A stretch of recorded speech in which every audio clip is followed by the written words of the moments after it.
Viktor, the Machine Herald. A biography from League of Legends. Read to you by Prestige Edition.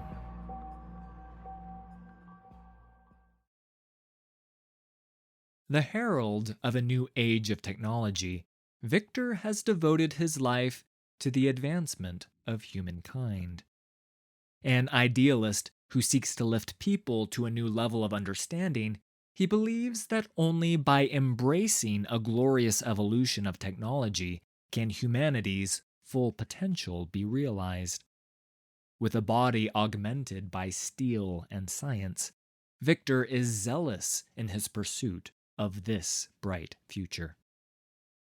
Viktor was born in Zon, on the borders of the Entresol level, and, encouraged by his artisan parents, discovered a passion for invention and building. He devoted every waking minute to his studies, hating to interrupt his work even to eat or sleep. Even worse was having to rapidly relocate if there was a nearby chemical spill, accidental detonation, or incoming chem cloud. Abandoning his work, even for a short time, was anathema to Viktor. In a bid to impose a level of order and certainty on his world, Viktor researched Zon's many accidents and came to realize that almost all of them were the result of human error, not mechanical failure. He offered his services to the local businesses, developing inventions that made them far safer working environments. Most turned him away, but one, the Fredersen Chemforge, took a chance on this earnest young man. Viktor's inventions and automation reduced the number of accidents in the forge to 0 within a month. Soon, other establishments sought his work, and Viktor's designs became common in Zon, improving production with every innovation that removed human error from a process. Eventually, at the age of 19, he was surprised to be offered a place in Zon's prestigious Academy of Techmeturgy. But Viktor's work had attracted the eye of Professor Stanwyck of Piltover, who convinced him to leave Zon and travel to Piltover's academy instead.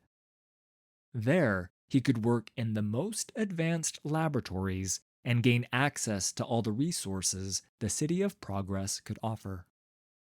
Thrilled to be singled out, Viktor accepted his offer and took up residence in Piltover, where he refined his craft and sought to perfect his theorems in ways that would benefit everyone. Viktor worked with Piltover's best and brightest, including an insufferable genius named Jace. The two were equally matched in intellect, but where Viktor was methodical, logical, and thorough, Jace was flamboyant and arrogant.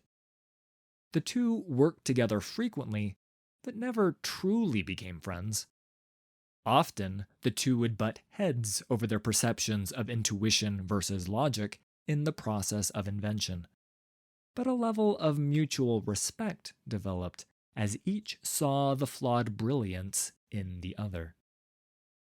In the midst of his studies in Piltover, a major chem spill devastated entire districts of Zon, and Viktor returned home to offer his help in the rescue efforts. By grafting a sophisticated series of cognitive loops upon existing automata technology, he crafted a custom-built golem, Blitzcrank, to help in the cleanup. Blitzcrank was instrumental in saving scores of lives and appeared to develop a level of sentience beyond anything Viktor had envisioned.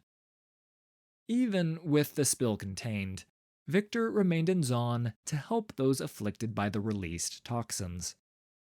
With the golem's help, he attempted to use his techmeturgical brilliance to save those whose lives had been blighted by the spill. Their attempt was ultimately unsuccessful in preventing more deaths, and the two parted ways. Though Viktor was distraught at the loss of life in Zon, the work taught him a great deal about the merging of human anatomy with technology, and how mortal anatomy could be enhanced with technology. When Viktor returned to Piltover weeks later, it was to find that Professor Stanwyck had held a symposium on Blitzcrank and presented Viktor's researches as his own. Viktor lodged formal complaints with the masters of the college, but his impassioned claim that he had designed Blitzcrank fell on deaf ears. He turned to Jace to verify his claims, but his fellow student refused to speak up, further widening the rift between them, and the matter was decided in Professor Stanwyck's favor. Bitter but resigned, Viktor returned to his studies, knowing that his ultimate goal of making people's lives better and enhancing humanity was more important than one stolen project and a bruised ego.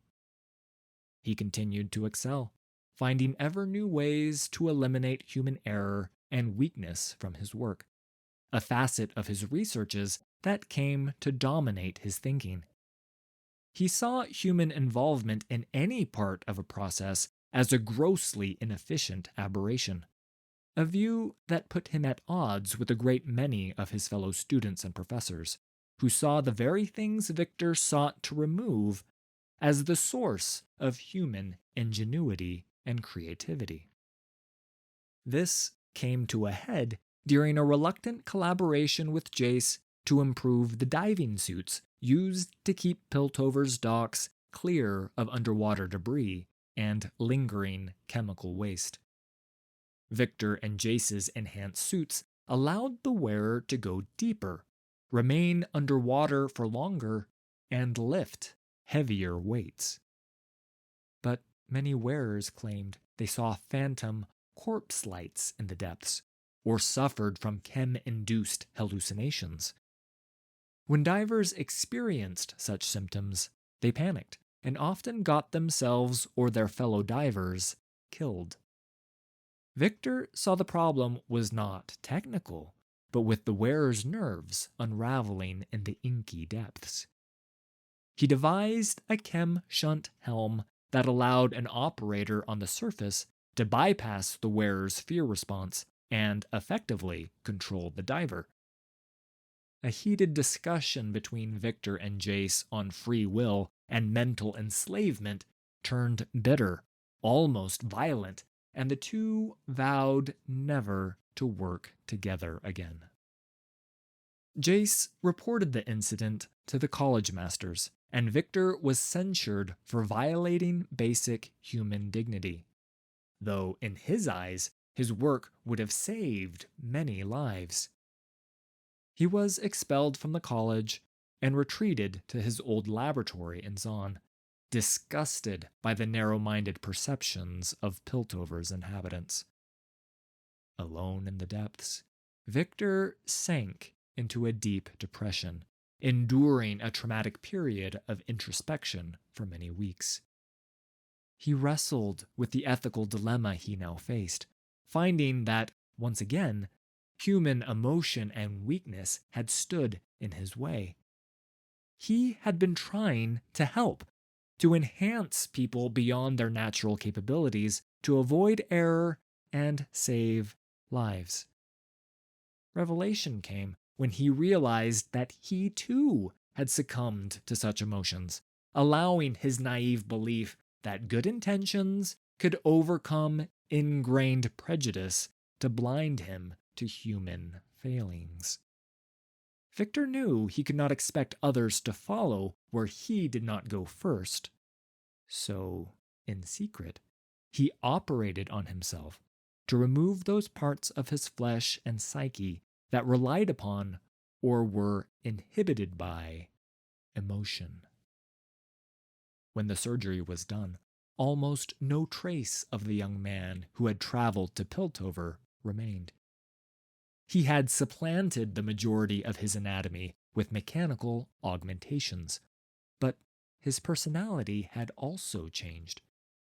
His idealistic hope to better society was refined into an obsession with what he called the glorious evolution. Viktor now saw himself as the pioneer of Valoran's future, an idealized dream where man would renounce flesh in favor of superior hextech augmentations. This would free humanity from fatal errors and suffering, though Viktor knew it was a task that would not be completed easily or quickly. He threw himself into this great work with a vengeance.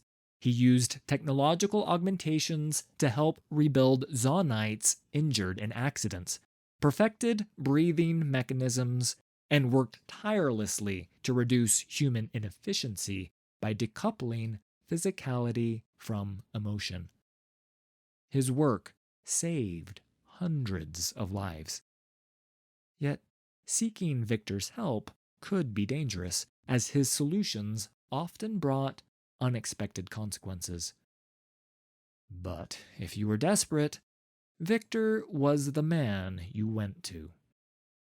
Some in Zon, hearing fragments of his philosophy and seeking the successes of his work, saw him as a messianic figure. Viktor couldn't care less for them, viewing their quasi-religious cult as an aberration, yet another reason to eliminate emotional foibles and the belief in that which could not be empirically proven. After a toxic event in the sump saw hundreds of men and women in the factory wood transformed into rabid psychotics, Viktor was forced to use a powerful soporific to sedate the victims and bring them back to his labs to try and undo the damage. The toxins had begun to eat away portions of their brains, but Viktor was able to slow the degenerative process by opening up their craniums and employing machinery to slowly filter their bloodstreams of poison. The technology available to him wasn't up to the task, and Viktor knew many people were going to die unless he found a way to greatly enhance his purgative machinery. As he fought to save these people, he detected a surge in hextech energy from Piltover and saw immediately that this could give him the power he needed. He followed the powerful energy surge to its source, Jace's lab. Viktor demanded Jace hand over the source of this power, a pulsing crystal from the Shuriman Desert. But his former colleague refused, leaving Viktor no option but to take it by force.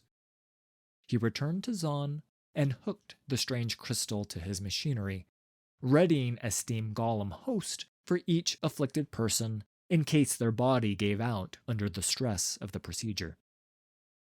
Empowered by the new crystal, Viktor's machines went to work, and gradually the damage from the toxins began to reverse. His work would save these people, in a manner of speaking, and had Viktor retained more than a fragment of his humanity, he might have celebrated. As it was, the barest hint of a smile was all he allowed himself. Before the process could complete, a vengeful Jace burst in and started smashing the laboratory with an energized hammer. Knowing an arrogant fool like Jace would never listen to reason, Viktor ordered the automatons to kill Jace. The battle was ferocious and only ended when Jace shattered the crystal Viktor had taken, bringing the entire warehouse down in an avalanche of steel and stone, thus ending the existence of those Viktor was trying to save. And for this, Jace returned to Piltover, feted as a hero. Viktor escaped the destruction of the laboratory and returned to his mission of bettering humanity by ridding it of its destructive emotional impulses. In Viktor's mind, Jace's impetuous attack only proved the truth of his cause, and strengthened his desire to unburden humanity of the failings of flesh. Viktor did send chem-augmented thugs to raid Jace's laboratory not long afterward. This was, Viktor told himself, not for revenge, but to learn if there were any more shards of the Shuriman crystal he could use for the advancement of mankind. The raid was unsuccessful, however, and Viktor thought no more of Jace. Instead, he intensified his efforts to find ways in which humanity could be shepherded beyond their emotional weaknesses and brought into a new, more reasoned stage of their evolution. Such researches sometimes transgress the boundaries of what would be considered ethical in Piltover and Zon, but they are all necessary steps in bringing about Viktor's glorious evolution.